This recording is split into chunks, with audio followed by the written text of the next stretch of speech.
다시 한번 그냥 정리를 하고 가면은 아는 게 아예 없어도 대부분을 이해하실 수 있어요. 그러니까 뭐 그래도 어느 정도 사조식이 있는 분들도 가져가실 수 있는 게 있도록 하기 위해서 몇 가지 이제 사전주식이 있는 개념이 나오긴 할 텐데 어 모르시는 분도 그냥 그런 게 있구나 하고 지나가도 이해하는 데는 아무 상관이 없을 거예요. 어 그리고 이제 그래도 모르고집에 들어오셨으니까 PS를 하려고 들어오신 거잖아요. 만약에 백준 계정이 아직 없으시면은 백준이 다양한 링크가 있는데 저는 NOA.am 노잼 링크를 제일 많이 쓰거든요. 거기 들어가셔서 백준의 회원가입을 해두시고 로그인을 해두시면은 요번 세션 따라오시기에 아마 좋을 거예요. 하고 뭐 외에는 그냥 보이시는 대로 대충 하시면 돼요. 브라우저를 켜두시면은 이제 나중에 백준에서 몇 가지 문제를 같이 볼 거니까 켜두시면 좋을 텐데 실제로 문제를 풀진 않을 거라서 뭐 C++이든 파이썬이든 아이디를 켜두시지는 않아도 돼요. 정도로 하고 어, PS를 시작하기로 했습니다라서 원래 듣는 여러분이 PS를 시작하기로 했다는 거를 가정하고 준비한 세션이기는 한데 그래도 이 얘기를 하긴 해야 될 것 같아요. PS 왜 해야 될까요? 뭐 여러 가지 이유가 그냥 생각나는 대로 이것저것 적어봤어요. 그러니까 연세대학교 컴퓨터과학과에는 자료구조랑 알고리즘 분석 같은 과목들이 열리죠. 저도 지금 자료구조를 듣고 있는데 이런 수업 들으면은 실제로 배우게 되는 개념이나 풀게 되는 문제들이 백준이나 PS에서 하는 것과 어느 정도 비슷해요. 그래서 PS를 시작하는 이유로 자료구조나 알고리즘 분석을 듣는 게 있을 수 있는데 물론 관련성이 높긴 하지만 어, 제가 링크드 리스트라던가 스테이크 같은 자료구조를 아는 거랑 그거를 사용해가는 난이도가 높은 대회 문제를 푸는 거랑은 조금 스킬셋이 달라요. 또 개발을 하고 싶어요. 코딩 테스트 잘 보고 싶어요. 같은 이유도 있죠. 되게 PS에서 요구하는 문제가 코딩 테스트에서 요구하는 거랑 비슷하기는 한데요. 가면 갈수록 그러니까 요즘에 GPT가 나온 것도 있고 기업들에서 코딩 테스트를 잘 안 보려고 하는 것 같더라고요. 뭐 제가 아직 뭐 저런 거 기준을 해보진 않아가지고 잘 모르겠지만 코딩 테스트의 중요성도 떨어지고 있고 알고리즘의 자료구조 같은 TS 능력을 아는 거에서도 코딩 테스트가 멀어지고 있어요. 그래서 그냥 명세를 주면은 이거 그대로 구현할 수 있니 정도를 보는 위주로 코딩 테스트가 바뀌고 있다라고 하더라고요. 또 뭐 아무래도 문제 해결을 하는 거는 중요한 역량인 것 같아요.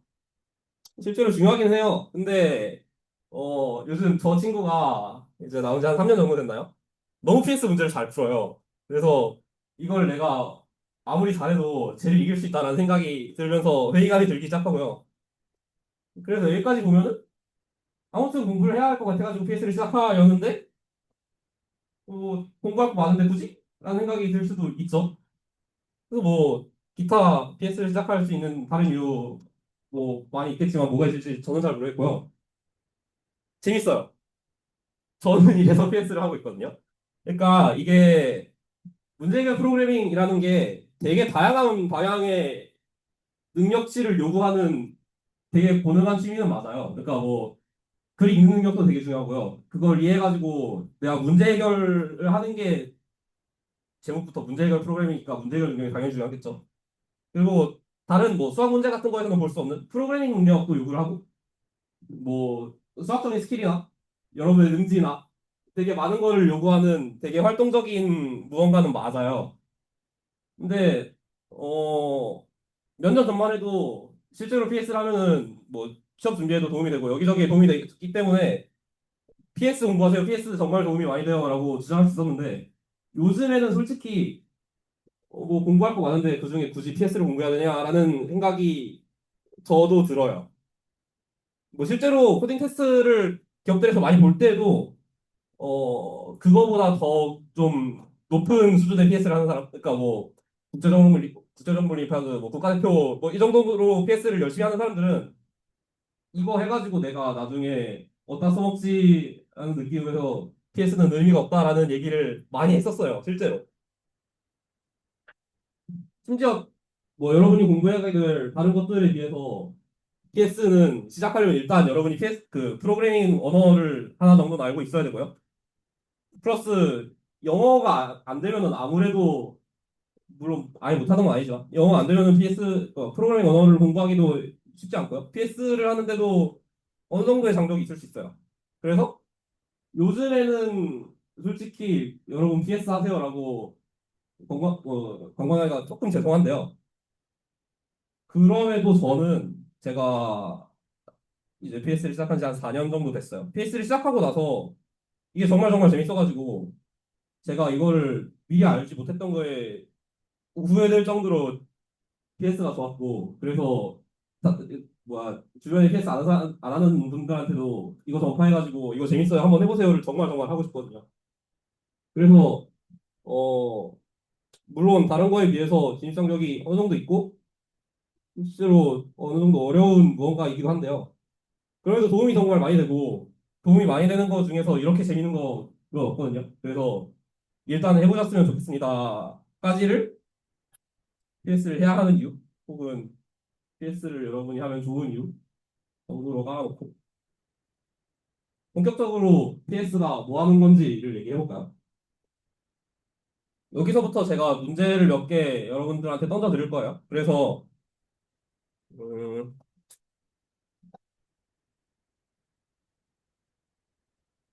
여러분이 백준을 인터넷에 검색해가지고 들어가면 나오는 화면이 이거죠. 여기 오른쪽에다가 검색을 해가지고 문제를 찾으셔도 되고 아니면은 아무 문제 들어간 다음에 여기다가 적당히 문제 번호를 넣으면은 일기상통번이 없네. 아무튼 저 문제 번호에 맞는 문제가 나올 거거든요. 또 33612번 요 문제를 들어가 보시면은 뭐 되게 지문이 짧고 명확한 문제가 하나 나올 거예요. 여기서 띄워볼까요?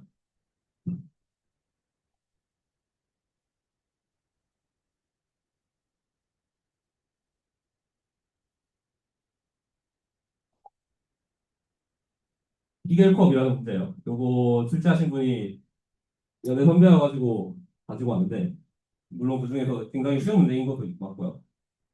뭔가 문제 명세가 어느 정도 명확하게 주어지고 입력이랑 출력 형식이 주어지면은 그거에 맞는 코드를 여러분들이 적당하게 작성하면 되는 게 기본적으로 PS에서 하는 모든 거예요. 그래서 뭐 네. 그래서 여러분이 하시는 프로그래밍 언어 중에 아무거나 적당히 잡아다가 명세에 맞는 코드를 짜면은 PS를 할 수 있어요. 근데 물론 저렇게 쉬운 문제만 백준을 하면서 나오는 건 아니겠죠. 2003번 문제거든요. 이것도 같이 보면서 얘기해볼까요?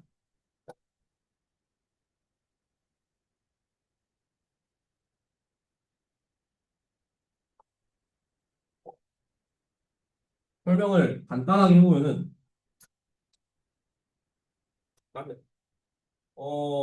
뭔가 길이 n짜리 수열이 주어져요. 4인데 길이가 4죠. 그래서 여기서 i번째 수부터 j번째 수까지를 적당히 골라가지고 그거를 다 더했을 때 합이 정확히 n이 되는 경우의 수를 구하래요. 그래서 예를 들어서 저 예시면은 요만큼이 합이고요. 요만큼이 합이고요. 요만큼의 합이니까 세 가지라서 답이 3이 나오죠. 이거 어떻게 풀지 생각을 해보면요. 물론 그냥 계산해도 돼요. 그러니까 길이가 만이잖아요.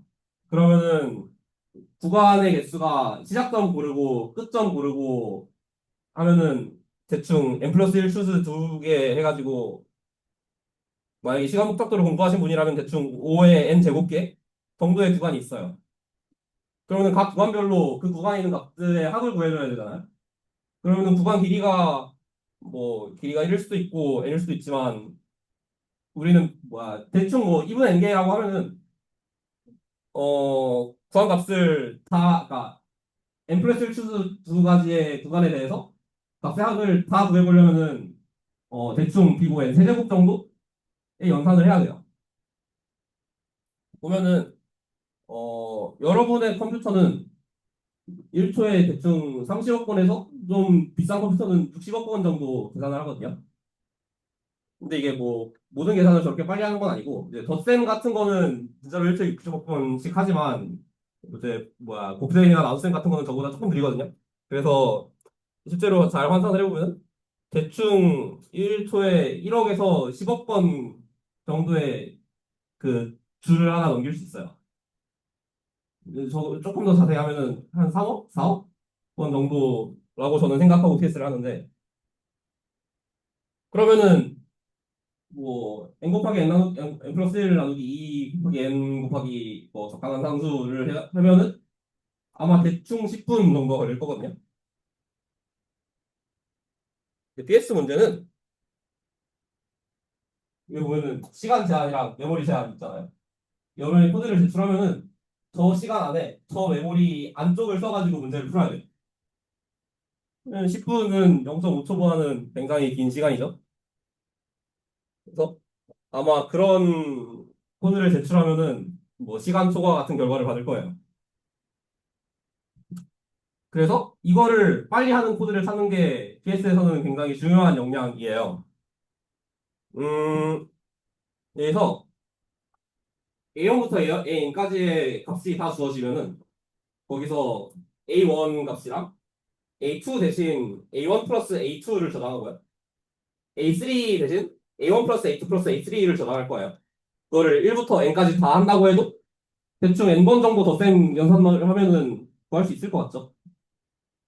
그럼 예를 들어서 내가 AI부터 AJ까지의 합을 구하고 싶잖아요. J번에는 A1부터 AJ까지 다 더한 거가 들어있어요. 그리고 I번째 인덱스, 아니, I번째 인덱스에는 A1부터 AI까지 더한 게 있겠죠? I-1번째는 1부터 I-1번까지 있을 거고요. 그러면 두 개를 빼면은 빼기 연산 한 번만 했는데 AI부터 AJ까지의 합이 쭉 나오잖아요. 그래서 요거를 하면은 n 곱하기 n 나누기 1 나누기 2번의 뺄셈 연산만 가지고 문제를 풀 수 있고요. 그러면 n이 많으니까 저 계산하면 5천 그러니까 1억 곱하기 적당한 상수 정도 되니까 아마 1초보다는 빠르게 돌겠네요. 그래서 아마 이런 코드를 작성하면은 물론 어떤 프로그램 언어로 썼는지에 따라서 조금 다를 수 있지만 아무튼 맞았습니다를 받을 수는 있을 거예요. 어, 여기는 조금 어려운 얘기인데요. 그거보다도 훨씬 더 빠르게 풀 수 있거든요. 그냥 간단하게만 얘기할게요. 만약에 그 AL부터 AR까지의 합이 정확히 M이라고 해봅시다. AR을 오른쪽으로 올리면은 무조건 이 합은 커지거든요. 그쵸? 왜냐면은 당연히 더하는 수가 늘어나니까. 그래서 L을 하나 고정하면은 그래서 어떤 R을 잡았을 때 이게 합이 M이면은 얘를 왼쪽으로 옮기거나 오른쪽으로 옮기는 거는 생각할 필요가 없어요. 이게 무슨 얘기냐면은 L을 고정하면은 우리가 그러니까 결국 답이 되는 R은 하나밖에 없는 거죠. 그리고 한 가지 더 L을 오른쪽으로 옮기면은 합이 작아지잖아요. 그러니까 L을 오른쪽으로 옮길 때마다 R도 오른쪽으로 옮겨야 돼요. 그러면은 이게 무슨 소리가 되느냐? 물론 자세히 설명하지 않겠지만 L이랑 R을 1부터 N까지 조금씩 오른쪽으로 움직이는 것만으로 그 구간의 합이 정확히 M인 경우를 다 셀 수 있어요. 요거를 뭐 여러분이 PS를 공부하다 보면은 뭐 투포인터 같은 개념이라고 배우시게 될 거예요. 그래서 이렇게 하면은 L이랑 R 각각 오른쪽을 해봤자 N번 움직이니까 2N번 정도만 더하기 빼기 연산을 하면은 문제를 풀 수 있거든요. 그러면은 N이 만이었으니까 연산 2만 개? 그러면은 0.0001초, 0.5초보다는 확실히 굉장히 빠르죠. 정도의 문제를 풀 수 있게 돼요. 그래서 이런 식으로 어떤 문제가 주어졌을 때 얘를 그냥 그대로 짜면은 시간 제한에 못 맞추겠지만 얘를 열심히 줄여가지고, 그러니까 새로운 풀이를 만들어서 그 시간을 줄이는 것도 PS에서 되게 중요한 역량 중 하나예요. 그리고 아마 여러분이 PS를 하시게 되면은 이 시간을 줄이는데 굉장히 많은 고생을 하시게 될 거예요. 여기까지 질문 있으신 분 혹시? 좋아요. 그러면은 계속 얘기해 볼게요. 이거는 아마 조금 어려운 문제일 거예요. 8298번 문제가 아마 영어일 텐데,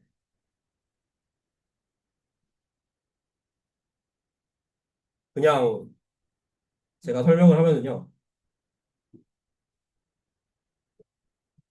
아까 했던 것처럼 n이 주어지고, 요번에는 수열 대신 문자열이 주어져요.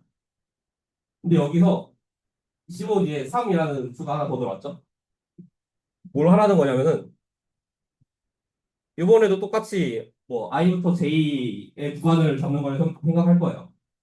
이거 보면은 5가 아래 3배, 그러니까 5 아래 하는 게 5는 3개 있으니까 5가 아래 3배만큼 있잖아요. 저런 식으로 5가 아래 3이 아마 k일 거예요. k배만큼 있는 경우의 수를 구하면 돼요. 뭐가 바로 생각이 나진 않죠.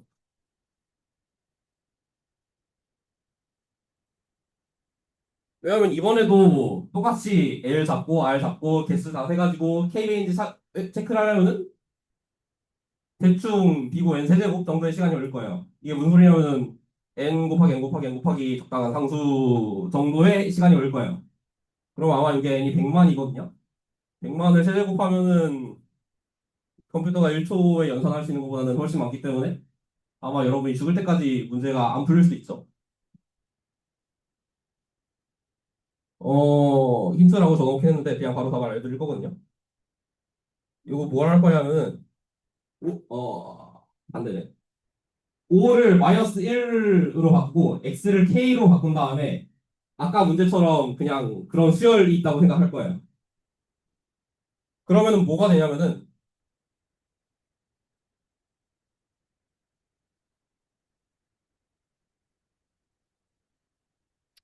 적읍시다. 5는 마이너스 1이고 r은 k니까 3이잖아요.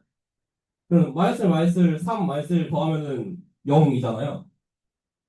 그래서 이 플러스 k랑 마이너스 1로 만들어진 이 새로운 적당한 수열에 대해서 i부터 j까지 구간을 잡았을 때 그 구간의 합이 0인 개수를 구하면 되는 문제가 돼요. 뭔가 잘은 모르겠지만 이 문제보다는 그러니까 원래 문제보다는 훨씬 더 쉽게 풀 수 있을 것 같죠? 그래서 요거는 또 아까처럼 그 AI 대신 A1부터 AI까지를 다 더한 거를 생각하면은 누적합에서 누적합을 뺀 거가 0이면 되잖아요.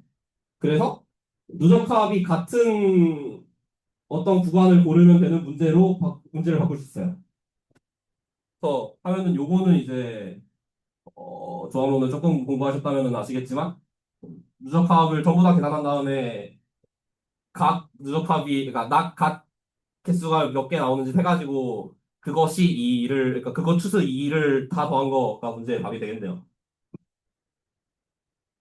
혹은 요거는 그냥 문제가 어렵지 않으니까 안 보여드리고 그냥 설명을 하면은 요것도 n개의 수가 주어지면은 산술평균이랑 중앙값이랑 최빈값이랑 최고값이랑 최대값을 다 구하면 되는 문제예요.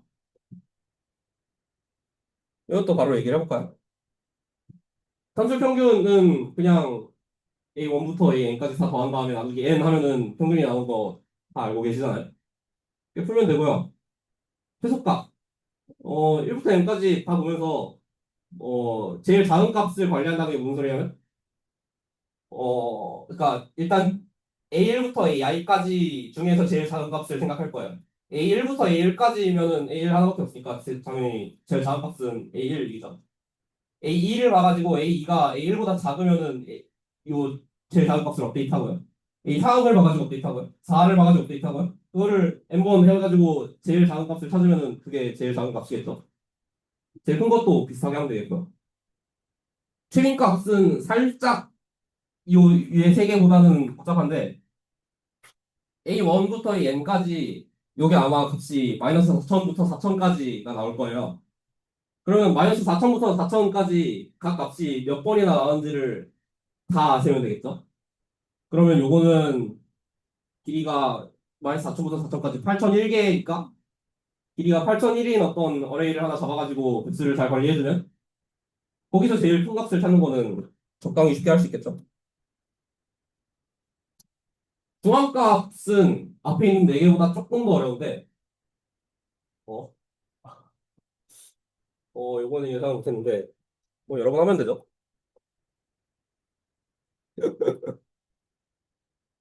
아이, 어, 그래서 중앙값은 제일 작은 거부터 제일 큰 것까지 값의 순서를 다 알고 있으면 우리가 그중에 저기 절반에 있는 원소를 빼올 수 있잖아요. 그래서 얘는 이 정렬을 풀어야지 중앙값을 사실상 풀 수 있고 그래서 정렬이라고 하면은 뭔가 되게 흔한 무언가일 것 같잖아요. 그래서 정렬을 해줄 수 있는 어떤 함수, 블랙박 함수가 있으면 정말 좋겠어요. 그런 여기저기서 쓸 수 있는 블랙박스 함수들을 우리는 자료구조 혹은 알고리즘이라고 부르거든요. 실제로 정렬 알고리즘은 이제 길이가 n인 수열을 정렬한 알고리즘이 시간 복잡도 n 로그 n 정도야 할 수 있는 알고리즘이 한 50개, 100개 정도 있을 거예요. 이제 C++ 같은 언어는 실제로 그런 함수를 하나 내장하고 있고요. 그래서 그거를 갖다가 그대로 함수 인자만 복사해 와가지고 딱딱하면은 정렬이 돼요. 물론 이제 정렬 같은 알고리즘은 되게 흔한 알고리즘이기 때문에 그냥 갖다 쓰면 되지만 그렇지 않은 알고리즘들은 여러분들이 공부를 하셔서 직접 코드로 구현하셔야 될 수도 있죠. 아무튼 이런 식으로 주어진 문제를 어떤 쉽거나 잘 알려진 문제로 바꾼 다음에 그 쉽거나 잘 알려진 문제를 푸는 코드를 갖고 와가지고 문제를 푸는 거를 자료구조나 알고리즘을 사용하는 문제라고 불러요. 요거는 제가 조금 재밌거든요.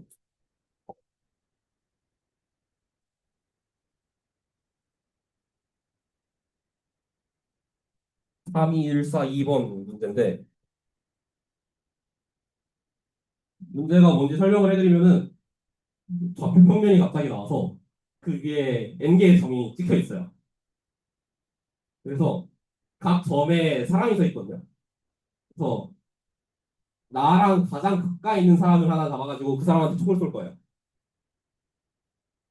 그러면은 뭐 물론 굉장히 많은 사람이 죽는다는 굉장히 마음 아픈 결과가 일어나긴 하겠지만 내가 쟤를 쏘고 제가 쟤를 쏘고 제가 쟤를 쏘고 제가 쟤를 쏘는 이런 식으로 뭔가 경로 같은 게 만들어질 수 있잖아요. 그러니까 그 경로가 이루는 어떤 다각형이 생기면은 그 다각형 중에 제일 큰 다각형의 크기를 찾는 문제예요.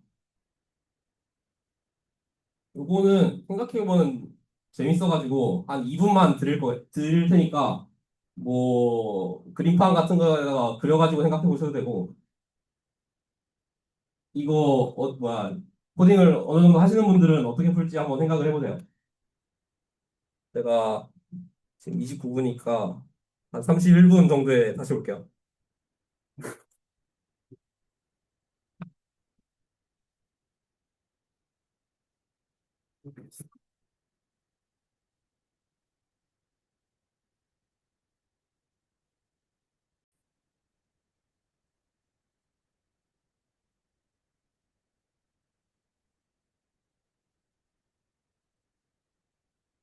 뭐 대충 2분 정도가 됐네요.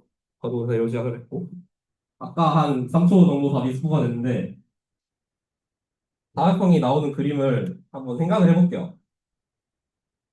뭔가 어떤 사람이 있어가지고 그 사람으로부터 제일 가까운 사람한테 총을 쐈어요. 그러면 여기서 뭐 여기까지 이 경로가 하나 있을 거고요. 근데 단순 다각형이니까 이 사람은 그 다음 사람한테 총을 쐈을 거잖아요. 이 사람 기준으로 이 사람보다는 이 사람이 더 가까이 있을 거예요. 그럼 이 사람도 또 다른 사람을 쏴야 되니까 이 사람보다는 좀 더 가까이 있는 사람한테 총을 쐈을 거예요. 그거를 계속 따라가 봅시다. 그러면은 이제 나는 점점 점점 짧아지는 느낌으로 경로가 생길 거잖아요. 그래서 요 사람이 뭐 1번 사람이라고 하고 점점점 해가지고 흙이 n의 경로가 만들어져서 n번 사람까지 와가지고 n번 사람이 다시 1번 사람을 쏜다고 생각해 볼게요. 그러면은 A1, A2 사이 경로보다 A2, A3가 짧고요. 그러니까 2번 사람, 3번 사람보다 3번 사람, 4번 사람 사이가 짧고요. 점점점 하면은 AN-1번이랑 AN번 사람, 그러니까 제일 마지막 두 명 사이의 거리가 제일 짧겠죠? 그럼 여기서 N번째 사람은 첫 번째 사람보다는 N번째 사람한테 가는 거리가 더 짧았을 거 아니에요? 왜냐하면은 그러니까 그렇지 않으면은 뭐야 A1이랑 A2 사이의 거리가 제일 길고 지금 뭐야 AN-3랑 AN 사이의 거리가 제일 짧으니까 그러면은 AN이 다시 A1한테 총을 쏘려면은 뭔가 거리가 점점 짧아져야 된다라는 얘기가 이상해지죠. 그래서 이거 그냥 파이썬으로 프린트 마이너스 1 해가지고 내면은 9바이트만 짜가지고 맞출 수 있는 문제예요. 그러니까 이런 식으로 뭔가 대단한 사전 지식을 사용하지 않고도 그냥 좋은 능지로 열심히 문제를 잘 읽어보면서 그림을 그리다 보면 풀 수 있는 문제가 있어요. 그래가지고 뭐까지 들어봤죠? 한 네다섯 가지 문제를 봤나요? 근데 모든 문제가 각각의 스텝 하나하나씩으로 나눠지지는 않을 거예요. 왜냐하면은 여러분이 하시게 될 문제 중에 그래도 어느 정도 난이도가 있는 문제들은 지금까지 나왔던 게 다 섞여 있는 문제들이겠죠. 그래서 문제를 읽어가지고 독단하고 관찰을 하거나 뭐 그림을 그리거나 발상을 해서 문제를 이제 어떤 잘 알려지거나 쉬운 알고리즘들의 조합으로 환원을 해서 각 알고리즘들을 열심히 잘 구현을 해가지고 문제를 풀어야겠죠. 그래서 PS 문제를 푸는 과정은 대충 그런 과정이에요. 일단 문제를 잘 읽어서 문제가 뭘 원하는지를 이해를 해서 이제 시간 제한이랑 메모리 제한이 있는 걸 아까 봤죠? 뭐 시간 제한 안에 어떻게 문제를 풀 수 있는지 구상을 해야 돼요. 그래서 뭐 여러분이 알고 있는 사전 지식들, 뭐 알고리즘 자료구조 같은 거를 어떻게 쓸지, 혹은 이제 아까 답이 마이너스 1이 나온 것처럼 문제를 어떻게 바꿔가지고 뭐 문제 상황이 어떻게 생기는지 같은 거를 열심히 생각을 해서 만약에 이렇게 하면 문제를 풀 수 있겠다가 생각이 나면 그거를 열심히 여러분이 아는 프로그래밍 언어로 구현을 하셔야겠죠. 그리고 뭐 아까 얘기했던 정렬 함수처럼 이미 뭐야 그냥 구현되어 있는 걸 가지고 올 수 있는데 그게 아니면은 여러분이 직접 알고리즘을 외워가지고 구현해가지고 문제를 풀어야 될 수도 있고요. 그래서 코드를 딱 100전에 내가지고 맞았습니다가 나오면은 기분이 좋은 거고 아니면 이제 왜 틀렸는지를 열심히 찾아봐야겠죠. 요 정도가 이제 PS 문제 하나를 푸는 과정이에요. 뭐 수학 문제라던가 다른 거에 비하면은 조금 길고 복잡하죠. 그래서 PS가 재밌는 건지도 모르겠는데 아무래도 한 문제 한 문제를 푸는 데 들어가는 시간이나 노력이 더 길잖아요. 그래가지고 문제 하나를 풀었을 때 드는 성취감이 다른 뭐 문제 해결 활동이라던가 보다 재밌는 것 같아요. 그래서 저는 PS가 좋습니다.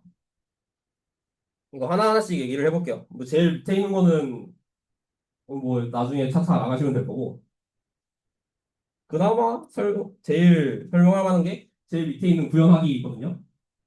이제 여러분이 알고 계시는 프로그래밍 언어로 만들어내신 명세를 어떻게 구현할지 잘 생각해가지고 실제로 코드를 짜는 과정이 요거예요. 뭐 무슨 언어를 쓰시는지 모르겠지만 C++이나 파이썬 같은 거는 일단 여러분의 모국어가 아니죠. 그리고 대부분의 경우 처음으로 외우는 언어는 영어니까 C++이나 파이썬은 제2 외국어 아니면 제3 외국어 정도일 텐데 그런 거 가지고 문제를 풀어야 되는 거잖아요. 그래서 어 그냥 연습을 많이 해봐야 돼요. 실제로 뭐 영어 같은 거 해봐야 되죠. 마찬가지로 C++도 파이썬도 다른 프로그래밍 언어도 그냥 많이 연습해봐야지 늘어요. 뭐야? 여기 녹화를 했으니까. 어, 근데 이제 영어 실력을 늘리기 위한 좋은 것 중 하나가 물론 내가 영어를 하는 것도 중요하지만 영어를 잘 듣는 게 중요하잖아요. 뭐야? 그래서 코드도 코딩하는 것도 남이 잘 짜놓은 코딩한 코드를 읽는 거가 좋아요. 도움이 많이 돼요. 그리고 물론 이제 우리가 짠 코드는 특히 처음 시작하는 분들의 경우에 잘 짠 로직이 아닐 거잖아요. 그런 코드도 당연히 잘 읽어야겠죠. 왜냐하면 그러지 않으면은 내가 짠 내 코드를 내가 이해하지 못하는 마음이 아픈 상황이 벌어질 수 있으니까. 그리고 그렇게 해가지고 뭐 이해가 안 되거나 비효율적으로 짜도 작동을 하면은 모르겠는데 잘 못 짜면 이제 이런저런 에러가 나면서 틀렸습니다 결과를 받게 되겠죠. 그래서 잘 짠 코드도 많이 봐야 되고 잘 못 짠 코드도 많이 보는 게 언어를 공부하는 데는 좋을 거예요. 하고 이제 여기는 할 얘기가 하나 더 있죠. 예스를 하는 사람들은 대부분 물론 이제 뭐 자바라던가 뭐 러스트 이런 언어를 쓰시는 분도 계시지만 정말 대부분의 경우 C++ 아니면 파이썬으로 PS를 하세요.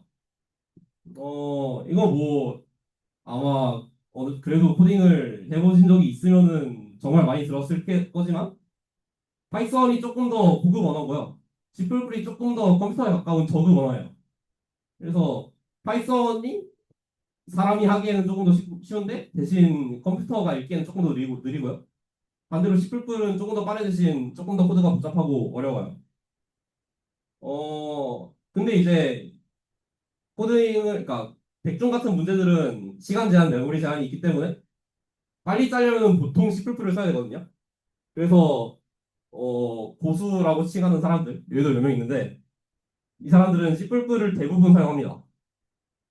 물론 이제 파이썬만 가지고 막 세계 대회 나와가지고 상도 타시고 그런 분들도 있는데 그래도 대부분 C++를 사용하기 때문에 만약에 여러분들이 C++랑 파이썬 중에 딱히 뭐 더 편한 언어가 있는 것 같지도 않고 PS 시작하실 때 뭐로 시작할지 모르겠다라고 하시면 저는 개인적으로 C++를 추천합니다만 그냥 어쨌든 언어기 때문에 여러분이 그냥 쓰고 싶은 언어를 쓰시면 되긴 해요. 오케이. 그러면은 바로 그 위에 있었죠? 어떤 자료 구조랑 알고리즘을 어떻게 쓸 수 있는지를 구상해야 돼요. 그래서 몇 가지 예시를 적어왔는데 실제 예시이기 때문에 사전식이 없으면은 이게 무슨 소린가 하실 수 있는데 그냥 그런 게 있나 보구나 하고 넘어가시면 돼요. 뭐 이를테면 뭐까지 할 수 있는 뭐의 최대값을 구하세요 같은 문제가 있는데 거기서 q를 내가 아무 값으로나 잡아먹고 p가 어떤 값이 될 수 있는지 범위를 잡아봤더니 p의 범위가 되게 단조적으로 나와. 뭐 단조 증가하거나 단조 감소해 하면은 q를 정하고 p를 찾은 다음에 그 P가 이제 문제에서 원하는 거에 벗어나면은 Q를 다르게 잡는 거를 열심히 반복하면 이분 탐색 같은 문제가 이런 유형에 속하죠. 그래서 이분 탐색이 뭐냐면은 업다운 게임 있잖아요. 이제 업다운 게임은 제가 아무 번호를 불렀을 때 그 번호가 답인지는 모르거든요. 근데 이 번호가 답보다 큰지 작은지는 알 수 있잖아요. 보통 이제 문제 내는 사람이 그걸 해주겠죠. 그래서 다른 케이스 문제 중에도 내가 답을 하나 얘기했을 때 그 답이 실제 정답보다 높은지 작은지를 구하는 게 훨씬 쉬운 문제들이 있어요. 그런 문제는 업다운 게임 보통 이제 한 1부터 1000까지 있어도 한 10번 정도 물어보면은 알 수 있잖아요. 그런 식으로 문제를 풀면은 푸는 문제가 정말 많아요. 이분함색은 진짜 여러분들이 PS 처음 공부할 때도 많이 나올 거고 진짜 막 다이아 누비 진짜 어려운 문제들에도 이분함색은 맨날 나오기 때문에 중요해요.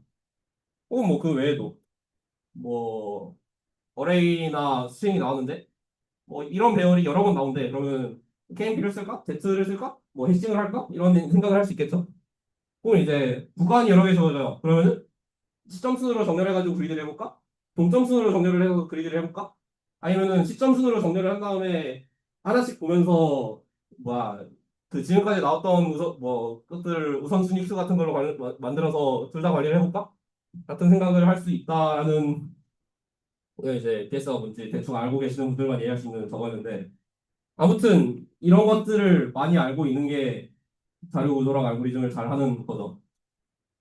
그래서 이제 다양한 대회 중에 국제대학생 프로그래밍 대회라는 대회는 여러분이 몇 가지 코드를 짜가지고 프린트해서 갖고 가서 문제를 푸는 도중에 볼 수 있어요. 그래서 그런 대회는 내가 코드를 외울 필요가 없지만 그렇지 않은 대회들은 내가 코드를 외워서 짜야 되잖아요.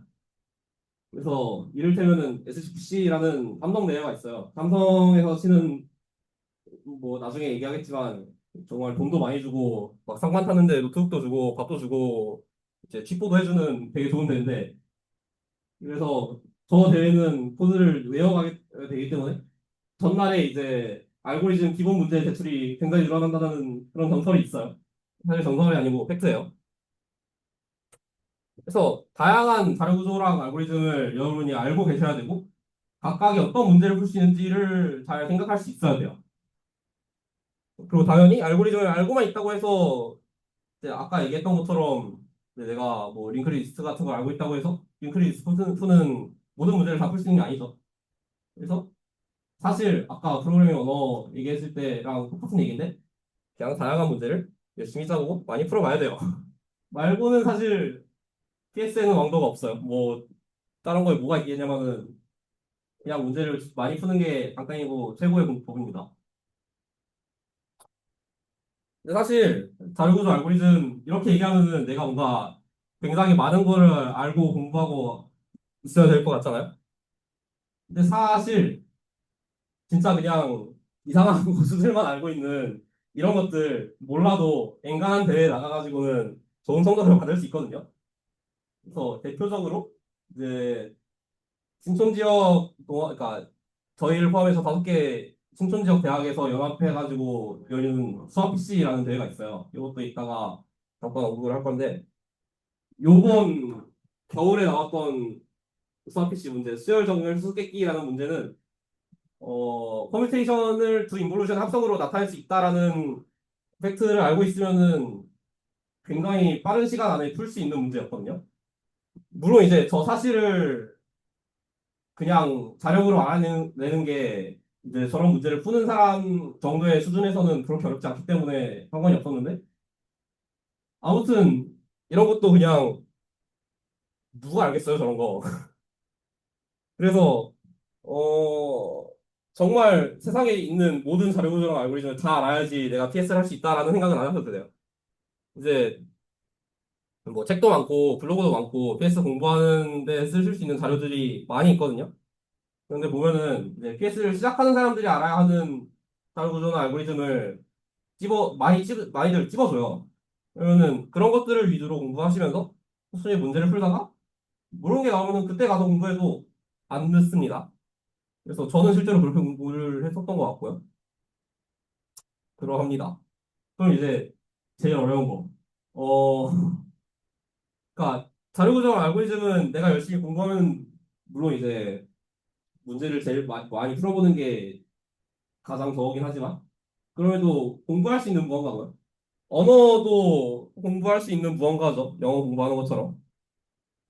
근데 이거는 진짜 문제를 많이 풀어보고 오는 거 말고는 딱히 방법이 없는 아이거든요.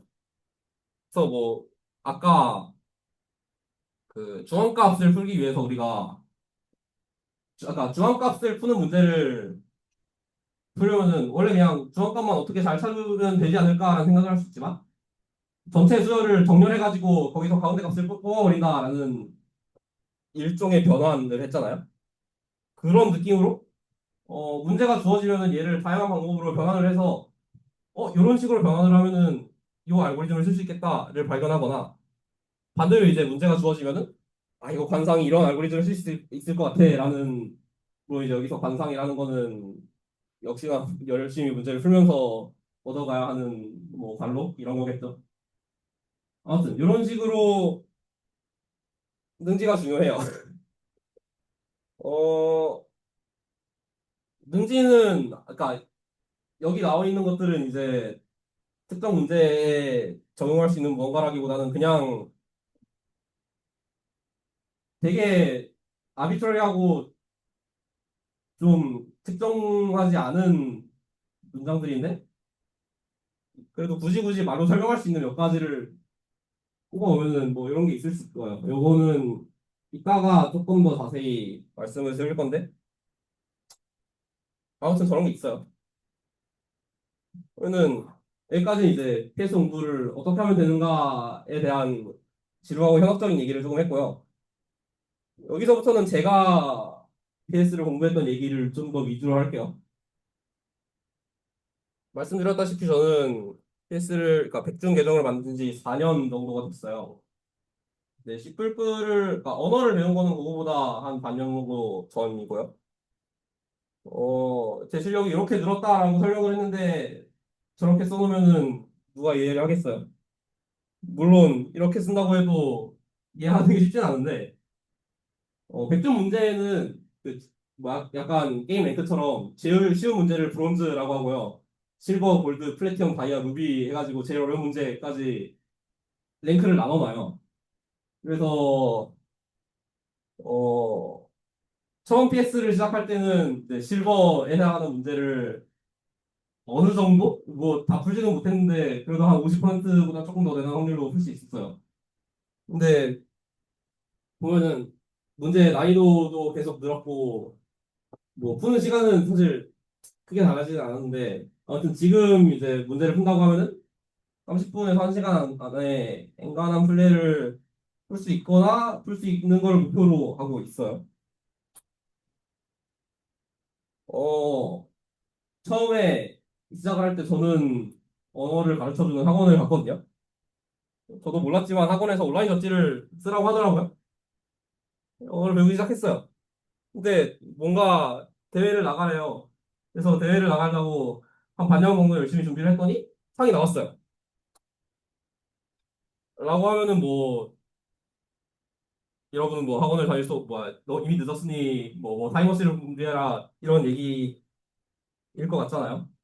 요게 그 백준이라는 사이트를 만든 그러니까 최백준이라는 사람이 백준 사이트를 만들었어요. 요게 최백준이 했던 한 10년 전 발표 슬라이드를 발굴해 왔거든요. 답이 없느냐? 어, 그러니까 저보다도 훨씬 더 어렸을 때 코딩을 시작해가지고 저보다 나이가 어린데도 저보다 PS를 훨씬 더 잘하는 친구들도 많거든요. 그러면은 접어야 할까? 또 영어로 비유를 하면은 여러분 영어 초등학교 3학년 때부터 공부하기 시작하셨나요? 아마 초등학교 3학년 때 저는 교과서로 처음 영어를 배웠던 것 같아요. 그래서 근데 그런다고 해가지고 영어 그러면은 이제 10년 넘게 공부했나요? 그런다고 대한민국 국민들 전부가 프리토빅을 하지는 못하잖아요. 그렇다고 뭐 영어는 포기할 수도 없고요. 그래서 딱히 무서워하실 필요는 없다고 생각해요. 그러니까 대학생이 된 이후에 PS를 시작하신 분들도 정말 많고 그런 분들 중에도 진짜 막 세계대회 가가지고 이제 상을 타신 분들이 얼마 전에도 있었고 많아요. 그래서 그냥 무서워하지 마시라. 그냥 언제 시작해도 상관없는 게 PS 공부다라고 저는 생각을 해요. 일단 언어를 배워야겠죠. 요거는 이제 PS랑은 약간 결이 다른 거라서 그런데도 PS를 하려면 필요하잖아요. 특히나 이제 여러분들이 뭐 컴퓨터학과나 코딩을 해야 되는 공대에 다니시고 있으면은 어쨌든 해야 되는 무언가죠.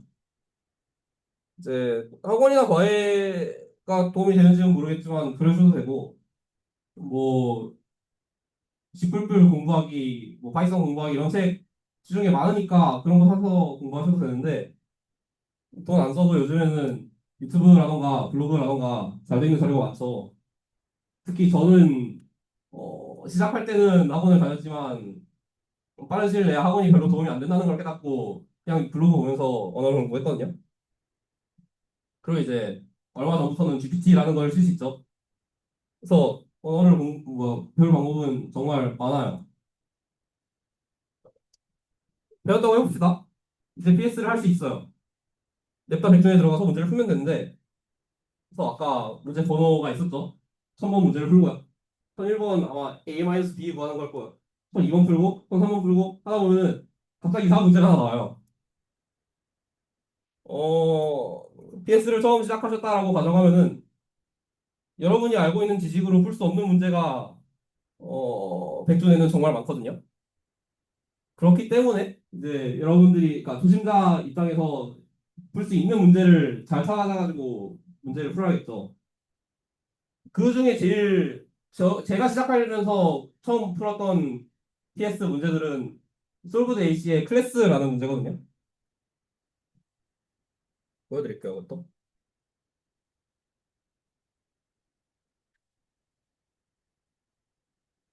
아이, 문제에 들어가면은 클래스라는 친구가 있어요. 보면은 뭔가 1부터 10까지 뭐가 있고 클래스별로 문제들이 쭉 있거든요. 여기 있는 문제들이 진짜로 PS를 시작하는 입장에서 진짜 초보심자들도 알아야 되는 개념들만 가지고 풀 수 있는 문제들 중에서도 정말 좋은 문제들을 여기다가 누군가가 꼽아 놓으셨어요. 그래서 저는 이제 백준 계정을 처음 만든 날에 클래스 1에 있는 문제들을 열심히 풀면서 백준을 시작을 했고 실제로 여러분도 PS가 정말 처음 시작하신다면은 클래스에 들어가가지고 있는 문제들을 풀면은 아마 제일 무난하게 제일 실력을 잘 올릴 수 있으실 거예요.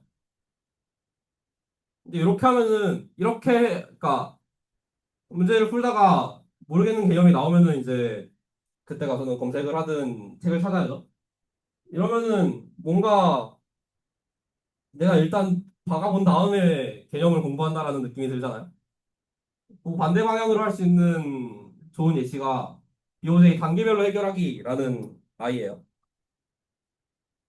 요거는 백준에서 에 있죠. 얘는 개념별로 그래도 문제를 잘 모아놨거든요. 이를테면은 뭐 브루트 포스 이런 거 풀기 전에 브루트 포스에 대한 PS 자료들을 찾아보고 아 이게 이런 거 하는 거구나 한다를 공부한 다음에 풀 수 있죠. 여기 문제들은. 또 만약에 개념을 안 다음에 문제를 푸는 거를 선호하신다면 이렇게 문제를 푸셔도 될 거고요. 혹은 요거는 백준이 아니에요. 아까 처음에 보여드렸던 여러 가지 사이트 중에 AT 코더 .jp, 에코더라고 부르거든요. 에코더는 어쨌든 대회이기는 한데요.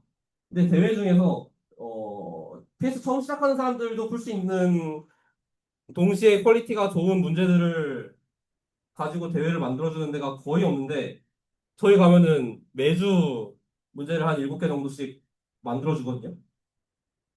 그리고 어쨌든 대회라는 세팅이 있기 때문에 옆에 앉은 사람보다 30초 먼저 문제를 풀면 기분이 좋죠. 그래서 얘 가가지고 저는 백준 계정보다도 에코더 계정을 먼저 만들었었어요. 그 선생님에 의해서. 그래서 어, 실제로 계정을 만든 이후로 요거를 거의 1년 동안 꼬박꼬박 참가를 했는데 지금 제 PS 실력의 90%는 여기서 기초가 되었다라고 말씀드릴 수 있을 것 같아요. 솔브드 A씨를 가입하라고, 그러니까 연구를 하라고 제가 말씀드렸던 이유가 저기 들어가면은 여러분의 실력을 수치화해가지고 아까 문제가 브론즈부터 루비까지 있다 그랬잖아요. 여러분의 랭크도 브론즈부터 루비까지로 나타내줘요. 그래서 요 티어를 올리는 거를 목표로 PS를 하면은 동기부여가 굉장히 잘 된다고 생각해요. 물론 이제 이렇게 하면은 PS를 공부하기 위해서 PS를 공부하는 게 아니고 저 티어 올리려고 PS를 공부하는 약간 배보다 배꼽 커지는 안 좋은 적이 있을 수도 있는데, 근데 이렇게 해가지고 재미를 느낄 수 있으면 저는 이것 또한 나쁠 게 없다고 생각하거든요. 그러다가 이제 슬슬 이렇게 공부하는 게 맞나라는 생각이 들 때 정도면은 이걸로 가면 돼요. 결국 PS를 잘한다는 거는 랜덤한 문제를 만났을 때 내가 걔를 풀 확률이 높으면은 PS를 잘하는 거잖아요. 그러면은 랜덤한 문제를 만나는 거를 많이 하면은 당연히 PS 실력이 늘겠죠. 요즘에 저 랜덤으로 문제 뽑아주는 게 되게 잘 돼 있어요. 그래서 난이도에 따라서 여러분이 어려운 문제를 잘 풀면은 난이도가 더 높은 어려운 문제를 랜덤으로 뽑아주는 그런 서비스도 되게 잘 돼 있고 많이 돼 있거든요. 그래서 어느 정도 페이스가 된다. 그러면은 요거를 추천을 드려요. 그거보다 조금 더 어려운 문제를 풀고 싶다. 그러면은 이제 고등학생들 푸는 문제 중에서 제일 어려운 문제들이 올림피아드 문제거든요. 올림피아드 문제들의 특징이 하나하나의 질이 좋아요. 수는 얼마 안 나오는데 문제 하나를 보면서도 정말 공부할 게 많은 퀄리티 좋은 문제들이 올림피아드에서 많이 나와가지고 그래서 대표적으로 한국 정부 올림피아드랑 유사코 저게 뭐 미국 정부 올림피아드거든요. 저거 두 개를 풀어보시면 도움이 많이 될 거고 저걸로 부족하다 싶으면은 그 밑에 있는 조금 더 어려운 문제 혹은 좀 더 다양한 문제들을 올림피아드에서 뽑아가지고 푸는 거를가 PS 실력 올리는데 아주 좋을 거예요. 이제 여기서 더 넘어가면은 슬슬 여러분이 저보다 잘할 정도가 되기 때문에 그때 가서는 그냥 알아서 공부하시면 되겠고요.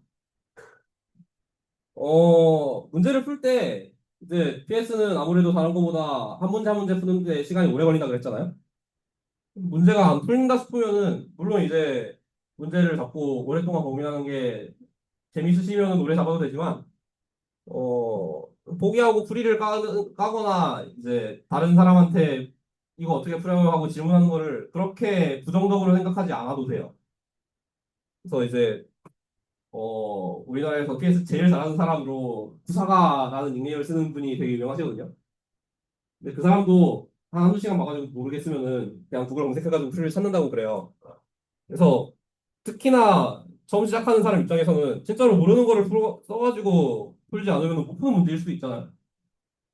그래서 문제를 물론 오래 고민하는 것도 도움이 되지만 진짜로 막 30분, 1시간, 2시간씩 한 문제를 가지고 끙끙댈 필요는 없다라고 말씀을 드리고 싶어요. 그러면 모르는 게 나오면은 공부를 해야겠죠? 뭐 책을 찾아보셔도 되고 구글에 검색하셔도 정말 잘 것 같고 이제 모르는 공방에 가면은 보통 고수들이 많이 있기 때문에 아무나 무조건 물어보셔도 되고요. 요즘에는 GPT한테 물어보면 또 정말 잘 알려주죠. 이렇게 하면은 아까 말씀드렸던 것처럼 모르는 게 나오면은 그때 가서 공부한다인데 그거보다는 조금 더 미리 공부를 하고 싶다 하고 싶으면은 아까 보여드렸던 단계별로 해결하기라던가 클래스는 이제 각 클래스별로 어떤 알고리즘이 나오는지 정확하게 나와 있진 않은데 저거 나무위키 보면은 되게 잘 정리해둔 어떤 자료가 있더라고요. 가가지고 보시고 만약에 모르는 개념이 있다 하면은 그거 공부하시면은 돼요. 어, 혹은 이것도 뭐 학원을 다니거나 책을 하나 잡아가지고 쭉 풀거나 같은 방법들도 있긴 한데요. 언어 공부할 때는 그래도 도움이 될 수도 있는데 여기까지 오면은 슬슬 이제 과외를 듣는다거나 하는 게 도움이 저는 거의 안 된다고 생각해요. 그리고 책도 뭐 잘 써진 책들 많이 있어요. 이제 종합부이라고 불리는 되게 유명한 뭐 알고리즘 문제 해결 어떤 저 책이 있는데 책을 읽는 게 도움이 될 수도 있고 저도 책을 읽긴 했어요. 근데 그냥 블로그 같은 거 찾아보는 것보다 도움이 안 될 수도 있고요. 어, 일단 구글은 여러분의 정말 좋은 친구예요. 그래서 모르는 게 나온다 싶으면은, 그러니까 어떤 개념을 공부하고 싶다 싶으면은 일단 그냥 구글을 검색해서 위에 있는 것부터 하나씩 읽어보세요. 그러다가 뭔가 나한테 맞는 설명이 나오면은 그거 읽고 공부를 하시면은 그게 제일 좋다라고 생각하고요. 혹은 이제 제가 PS를 시작할 때는 그렇게 활성화가 되지 않았지만 그냥 GPT한테 물어봐가지고 이런 거구나 하고 알면은 GPT가 뭐 아예 창의적인 문제를 푸는 거는 잘 모르겠지만 이미 알려져 있는 개념을 설명하는 거는 정말 잘하거든요. 그래서 식단도 물어보셔도 되고요. 아니면은 저는 지금 BS를 어떻게 공부하는가에 대한 얘기를 하고 있지만 앞으로는 이제 요 알고리즘의 자료 구조에 대해서 공부해 봅시다 하는 세션이 더 많이 열릴 거거든요. 그래가지고 여기 오셔가지고 공부를 하시거나 아니면 이제 매 방학 때마다 ICP 신촌이라는 아까도 나왔죠. 저 단체에서 한 10주 정도 동안 아니 5주에 뭐 한 주에 2번 정도 해가지고 10번 되게 뭐 기초적인 거 혹은 어느 정도 심화적인 내용을 공부하는 알고리즘 캠프가 있어요. 그래서 가가지고 들으시면은 조금 더 체계적으로 공부를 하실 수도 있고요. 이거는 제가 봤던 자료들이에요. 그래서 블로그가 정말 많은데 어떤 블로그를 봐야 될지 모르겠다 싶으면은 일단 그 KKS 지금 번호가 잘 기억은 안 나지만 저분 블로그를 들어가면은 이따가 맨 뒤에 블로그 링크가 나올 거거든요. 정말 쉬운 개념부터 어려운 개념까지 폭이 넓게 퀄리티가 좋은 저거를 만들어주시는 분이 그렇게 많진 않은데 크스님이 저걸 굉장히 잘하시거든요. 그리고 저거보다 조금 더 어려운 걸 하고 싶다 하시면은 JHNAH 나정희님을 검색해가지고 블로그를 찾아보시면 도움이 되고요. 또 이제 백준에서도 BOJ 북이라는 걸로 지원을 하거든요. 뭐가 많이 있진 않은데 질이 굉장히 좋아요. 그래서 저기 들어가가지고 공부를 하시면은 돈을 하나도 안 내고 잘 공부를 하실 수 있어요. 또 이제 백준의 모노그래즘 그룹이 있죠. 거기 들어가가지고 게시판이나 파일을 눌러보면은 이제 옛날에 선배들이 만들어줬던 다양한 자료들이 있어요. 그거 가지고 공부하셔도 되고요. 여기 있는 것들은 책들인데 동만부 아까 말씀드렸던 되게 유명한 책이고요. 문창할은 그 예전에 한 15년 전에 우리나라 정부에서 만들었던 책이에요. 그래서 저거는 무료거든요. 제가 그 백종 그룹에다가도 올려드릴 건데 파일을. 저는 실제로 문창할 중국을 가지고 개념 공부라는 걸 시작을 했었어요. 그래서 뭐 지금도 도움이 될지는 잘 모르겠지만 아무튼 도움이 정말 저에게는 많이 됐던 책이고요. 그래서 뒤에 있는 두 개는 조금 더 어려운 책이고 그 대학 전공책이거든요. 근데 질은 정말 좋으니까 뭐 궁금하시면 찾아서 읽어보셔도 되고요. 또 외에는 이제 솔브스.ac 그 밑에 들어가면은 디스코드 링크가 하나 있어요. 거기 들어가면은 의문의 보수가 정말 많아가지고 그 뭐 게시판에다가 이거 모르겠어요 하면 5분 만에 누군가 와가지고 도와주시거든요. 그거보다 조금 더 좋은 거는 모르르신 디스코드에다가 게시판에 물어보시면은 이번에는 아는 고수가 도와주니까 좀 더 좋죠. 근데 디스코드에 올릴 필요 없이 모르르는 동방에 오셔가지고 아무나 무조건 물어보시면은 아는 고수가 대면으로 도와주기 때문에 어 아무래도 온라인으로 저거를 주고받는 것보다는 실제로 고수가 내 앞에 있는 게 도움이 더 되잖아요. 그래서 그렇게 공부를 하셔도 좋습니다.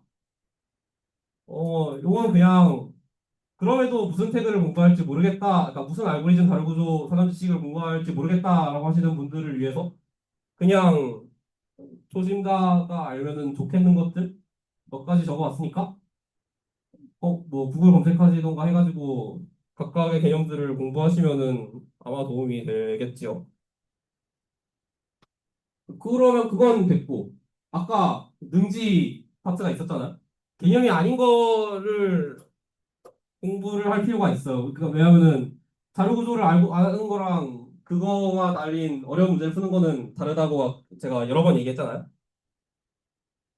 이거는 진짜로 문제를 열심히 풀어보는 거 말고는 방법이 없고요. 진짜로 타임머신을 만드는 게 유용할 수도 있는데 그나마 개념이 아닌 것 중에 제가 어느 정도 설명할 수 있는 거를 몇 가지 읊어보면은 이 정도 네 가지를 뽑아왔어요. 물론 저거 말고도 그냥 고스를 그러니까 잘하는 사람들은 체화하고 있지만 말로 설명하기 힘든 것들은 정말 많죠. 근데 아무튼 이 부분은 살짝 어려워요. 어, 구조와 구조의 변화에 익숙해질 필요가 있다. 이게 무슨 소리냐면은 이를테면은 어 그냥 뭐 1차원 어레이의 정보가 주어졌는데 요거를 2차원에다가 뿌려봤더니 뭔가 볼록한 그림이 나와. 그래서 요 볼록한 그림을 기하적으로 가지고 풀 수 있어. 이런 거를 얘기하는 거예요. 그러니까 밑에 나온 것 중에 신촌 방수 계획서 문제가 저것도 아까 말씀드렸던 ICPC 신촌에서 연 수학 PC라는 대회에 요번에 나온 문제인데 저 문제를 보면은 어떤 그래프가 나와서 그래프에서 뭘 풀어라인데 이 그래프를 그냥 가지고 문제를 풀려면 잘 안 풀리지만 이 그래프를 조금 변형해가지고 정성을 두 배 만들어서 풀면은 바로 풀리는 그런 문제였어요.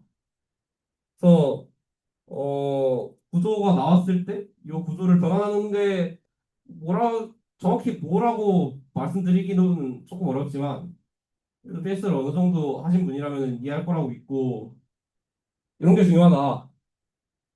혹은 현재 상태와 목표 상태를 정의하는 거는 이제 DP 얘기하는 거예요. 어, 일단 상태라는 거는 답이 유일하게 정해지는 상태여야겠죠. 그래서 이를테면은 뭐 원형의 자료가 있는데 지금까지 내가 여기부터 여기까지 선택했는데 요거 아니면은 요거만 선택할 수 있다. 하면 이제 왼쪽 끝이랑 오른쪽 끝이랑 그게 뭐 플러스 뭐 내가 직전에 오른쪽 끝을 선택했는지 왼쪽 끝을 선택했는지 같은 정보를 들고 있으면은 모든 상태를 유일하게 정해져가지고 답을 구할 수 있는 문제들이 있죠. 그러니까 그런 식으로 현재 상태를 잘 잡는 거가 중요하다라는 얘기를 하고 싶었어요. 근데 이것도 역시 이거보다 더 자세하게 설명하기에는 되게 아비트러리 해가지고 이런 게 있다. 또, 말이 되는 답의 그림을 관찰해보자.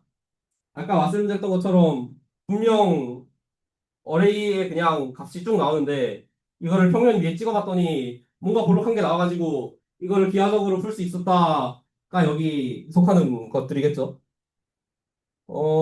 그래서 여기에 속하는 문제도 제가 몇 개 뽑았고 이 앞에도 계속 뽑아왔죠. 요것들을 그 모르고리즘 그룹의 그 문제집에다가 제가 올려놨을 거예요 아마. 그래가지고 만약에 내가 PS를 하는데 이게 궁금하다 하시면은 가가지고 풀어보시면은 물론 좀 어렵지만 도움이 되실 거고요.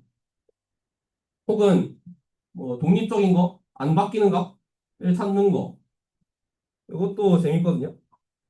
이를테면은 n개의 값이 있는데 이제 내가 두 개를 골라가지고 그 두 개를 지우고 두 개의 합을 쓰는 거를 반복해요. 요거를 하면은 어 이제 합을 쓰는 거를 반복하면은 전체 합이 일정할 거고요. 차를 쓰는 거를 반복하면은 전체 값의 합의 홀짝성 유지된다라는 성질이 있어요. 그래서 이런 식으로 뭔가 유지되는 거를 찾는 거가 중요해요. 보다 자세하게 설명을 못 하겠는데, 하여튼 뭐 이런 것들이 있다. 그래서 여기까지가 이제 PS에 대한 얘기였고요. 모르고리즘이 생각하고 문제를 풀고 경쟁한다에 생각이랑 문제를 푸는 거 했으니까 경쟁한다는 거에 대해서 짧게 얘기하고 마칠게요. 어, PS 하면 재미있죠? 재미있는데, 옆에 있는 친구 몇 명이랑 문제를 푸는데 내가 얘보다 문제를 30초 빨리 풀면은 더 재밌어요. 그걸 할 수 있는 이제 백전 같은 사이트 중에 하나가 코드포스라는 데가 있어요. 어, 대충 한 30만 명 정도의 액티브 유저가 있고 대회를 하면 한 번에 한 3만 명 정도 참가를 해요. 그래서 비정기적으로 열리긴 하는데 그래도 일주일에 적어도 한 번씩